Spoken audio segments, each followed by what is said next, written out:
ரகுபதி விக்கி மேல அவ்வளவு நம்பிக்கை வச்சிருந்தோம். அவன் ஏமாத்திட்டு போனதை நினைச்சு ரொம்ப வருத்தப்படுறாரு.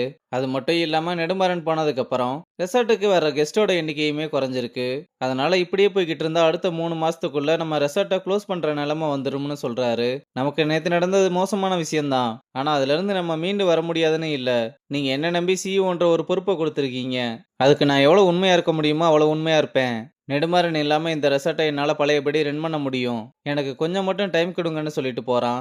இங்க விக்கியும் நெடுமாறனை பார்க்க வந்து நம்ம பிளான் பண்ண மாதிரியே எல்லாத்தையுமே முடிச்சிட்டேன்னு சொல்றான். இவன் இந்த வேலையை முடிச்சா அப்ராட்ல எக்ஸிகியூட்டிவ் செஃப் ஆக்குறேன்னு சொல்லியிருப்பார் போல. அதனால நான் எல்லாம் பேசிட்டேன், உனக்கு சீக்கிரம் வேலை கிடைச்சிரும்னு சொல்றாரு. அவனும் நான் ஒன்றும் எனக்காக இதை பண்ணல.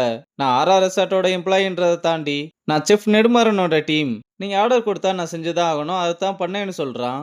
அவரும் நம்ம கூடிய சீக்கிரம் ஒரு பெரிய ரெசார்ட்டுக்கு போக போறோம். அங்க வர்றதும் அப்ராடு போறதும் உன்னோட இஷ்டம் தான் சொல்ல ஸ்டார் செஃப் காம்படிஷன் முடியட்டும், அதுக்கப்புறம் பார்க்கலாம்னு சொல்றான். அவங்க பேசிக்கிட்டு இருக்கும்போது ஐசு அங்க வர நெடுமாறனுக்கு ஒரு கால் வந்ததும் நான் இப்ப வந்துடுறேன்னு சொல்லிட்டு போறாரு. உடனே விக்கியும் ஐசு கிட்ட அவனை நல்லவனா காட்டிக்கிறதுக்கு கிச்சன்ல இருக்க மிஞ்சி போன செஃப்பை வச்சுக்கிட்டு அவ்வளோ ஆர்டர் வந்துச்சு. என்னால அந்த ப்ரெஷரை ஹேண்டில் பண்ண முடியல. அது மட்டும் இல்லாம நெடுமாறனை பத்தி தப்பா பேசினாங்க. அதான் என்னால அங்க இருக்க முடியாம வந்துட்டேன்னு சொல்றான். டேய் போதும் நிறுத்து. வேணி கால் பண்ணி என்கிட்ட எல்லாத்தையுமே சொல்லிட்டா. அதனால தேவையில்லாம நடிக்காதன்னு சொல்லிட்டு போறா. இங்க ராஜனும் இன்வெஸ்டர்ஸ் மீட்டிங்ல நடக்கிற விஷயங்களை இன்வெஸ்டர்ஸ்க்கு புரிய வைக்க ட்ரை பண்ண. நெடுமாறன் போனதுக்கு அப்புறம் கிராஃபை கொஞ்சம் பாருங்க. இந்த ரெசார்ட் நினைச்சு கூட பார்க்க முடியாத அளவுக்கு டவுன்ஃபால் ஆயிருக்கு. எனக்கு என்னமோ இந்த ரெசார்ட் மறுபடியும் மீண்டு வரும்னு தோணல. அதனால நான் இப்பவே குவைட் பண்ணிக்கிறேன்னு சொல்லிட்டு கிளம்ப அவர் கூடவே இன்னொரு இன்வெஸ்டரும் கிளம்பிடுறாரு. மற்றவங்களும் அடுத்து நீங்க எப்ப ரெவன்யூ ஜென்ரேட் பண்ண போறீங்கன்னு எங்களுக்கு கிளியரான எக்ஸ்பிளனேஷன் வேணும்னு கேக்குறாங்க. சார் நேத்து தான் டின்னர் முடிஞ்சிருக்கு. என்கிட்ட இப்போதைக்கு எந்த பிளானும் இல்லை. நான் கூடிய சீக்கிரம் ஒரு பிளானை ரெடி பண்ணிட்டு சொல்றேன். எனக்கு கொஞ்சம் டைம் வேணும்னு கேட்டா நம்ம கிட்ட அதுக்கான டைம்லாம் இல்ல, இதுக்கு மேல என்னால முடியாதுன்னு சொல்லிட்டு கிளம்புறாரு. அவர் போனதுமே மத்தவங்களும் இதுக்கு மேல இது ஒர்க் அவுட் ஆகுற மாதிரி தெரியலன்னு சொல்லிட்டு அவங்களும் போறாங்க. இதனால ராஜனும் ரகுபதி கிட்ட பேச வர நீ எதுவும் சொல்ல வேணாம், சூழ்நிலை என்னால புரிஞ்சுக்க முடியுது. நான் உன்னை நம்புறேன். அதுல உனக்கு எந்த சந்தேகமும் வேணாம்னு சொல்ல இந்த ஒரு வார்த்தை போதும். நான் அடுத்த கட்ட வேலையை ஆரம்பிக்கிறேன். நம்ம கூடிய சீக்கிரம் கண்டிப்பா மீண்டு வருவோம்னு சொல்றான். அப்புறம் ரெசார்ட்ல வேலை பார்க்குற எல்லா ஸ்டாஃபையும் கூப்பிட்டு இந்த ரெசார்ட் என்னோட கையை விட்டு போற மாதிரி இருக்குன்னு நீங்க கேள்விப்பட்டிருப்பீங்க. ஆனா அதுக்காக நான் உங்களை அவ்வளவு சீக்கிரம் கைவிட்டுருவேன்னு மட்டும் நினைச்சிடாதீங்க. என் உயிரே போனாலும் உங்கள ஒருத்தருக்கு கூட வேலை போகாம நான் பாத்துக்கிறேன். நம்ம வெற்றியும் கூடிய சீக்கிரம் ஸ்டார்ட் அப் காம்படிஷன்ல கலந்துக்க போறான். அவன் அதுல கண்டிப்பா வின் பண்ணுவான். அதுக்கப்புறம் கூடிய சீக்கிரம் நம்ம ரெசார்ட் பழைய நிலைமைக்கு வரும். அதனால நீங்க எதை பத்தியும் யோசிக்காம நிம்மதியா உங்களோட வேலையை பாருங்க. எல்லாத்தையும் நான் பாத்துக்கிறேன்னு சொல்லி அனுப்புறாரு. இங்க வேணியும் விக்கி கிட்ட நீ பண்ணதை என்னால ஏத்துக்கவே முடியல, ஏன்டா இப்படியெல்லாம் பண்ணேன்னு கேட்டா இதெல்லாம் நெடுமரன் சொல்லி தான் பண்ணேன். இன்னைக்கு நம்ம 2 பேரும் நல்லா இருக்கோம்னா அவர் தான் காரணம். அவர் சொன்னா நான் என்ன வேணாலும் பண்ணுவேன். சரி இப்ப எதுக்கு இதை பர்சனலா எடுத்துக்கிற, ஃப்ரீயா விடுன்னு சொல்றான். டே நீ மாறிட்டேன்னு நான் எவ்வளவு சந்தோஷப்பட்டேன் தெரியுமா. இதுக்கு முன்னாடி நான் உன்னை லவ் பண்ணதை விட ரொம்ப அதிகமா லவ் பண்ணேன். நான் இந்த லாக்கெட்டை உங்ககிட்ட கொடுக்கும்போது கூட உன்னை கல்யாணம் பண்ணிக்கிற ஃபீல் எனக்கு இருந்துச்சு. ஆனா இது எல்லாமே உன் மேல சந்தேகம் வரக்கூடாதுன்னு பண்ணியிருக்க. நீ எனக்கு பண்ணது எவ்வளவு பெரிய துரோகம்னு உனக்கு தெரியுமா.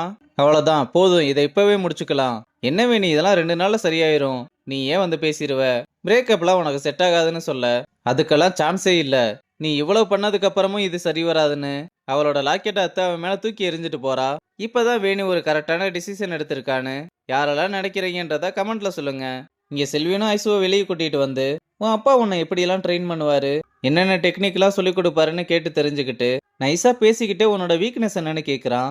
ஏன் என்னோட வீக்னஸ் பத்தி கேக்குறேன்னு கேட்டா ஏய் நானும் ஒரு செஃப் தானே, அதான் என்னால முடிஞ்ச ஹெல்ப்பா பண்ணலாமேன்னு கேட்டேன்னு சொன்னதும் அவளும் நான் சமைக்கும் போது தேவையில்லாம அதிகமான சத்தம் கேட்டுச்சுன்னா நான் டிஸ்டர்ப் ஆயிடுவேன்னு சொல்லிட்டு அதே மாதிரி ஜாப்பனீஸ் குசன் சீ ஃபுட்டு இதெல்லாம் எனக்கு சுத்தமா பண்ண வராது, இதெல்லாம் காம்படிஷன்ல வரக்கூடாதுன்னு வேண்டிக்கிட்டு இருக்கேன்னு சொல்றா.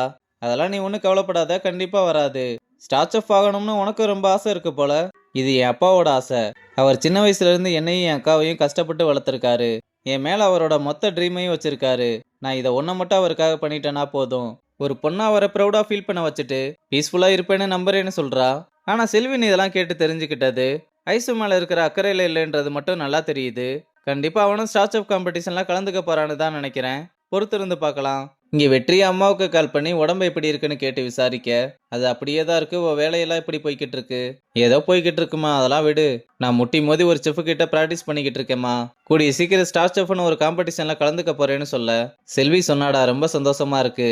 இன்னும் கொஞ்ச நாள் தான் இந்த கஷ்டமெல்லாம். போட்டியில ஜெயிச்சதுமே வேலையா ஆபரேஷன் பண்ணிடலாம். நீ ஒன்னும் கவலைப்படாதுன்னு சொல்லும் போது துரை வெற்றியை கூப்பிட சரிம்மா நீ உடம்ப பாத்துக்கோ, நான் அப்புறம் கால் பண்றேன்னு சொல்லிட்டு போறான். இங்க அம்மாவுக்கு ரொம்ப சீரியஸா இருக்கு போல.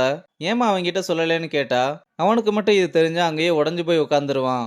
அவன் நல்லா பிராக்டிஸ் பண்ணட்டும்னு சொல்றாங்க. இங்க ஐசுவும் நெடுமாறன் கிட்ட ஒரு டிஷ் ரெடி பண்ணி கொடுக்க, அவர் அதை சாப்பிட்டு பார்த்து குப்பையில தூக்கி எறிஞ்சிட்டு மறுபடியும் முதல்ல இருந்து பண்ணுன்னு சொல்றாரு. இந்த பக்கம் துரையும் வெற்றிக்கு வாயால மட்டும் இல்ல, கையாலையும் பேசி சொல்லி கொடுத்துக்கிட்டு இருக்காரு.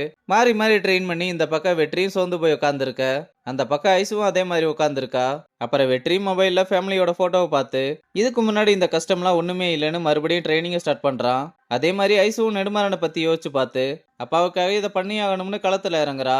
இப்படி 2 பேரும் தங்களோட குடும்பத்துக்காக கடினமா உழைக்கிற மாதிரி காமிச்சு இந்த எபிசோட முடிச்சிருக்காங்க.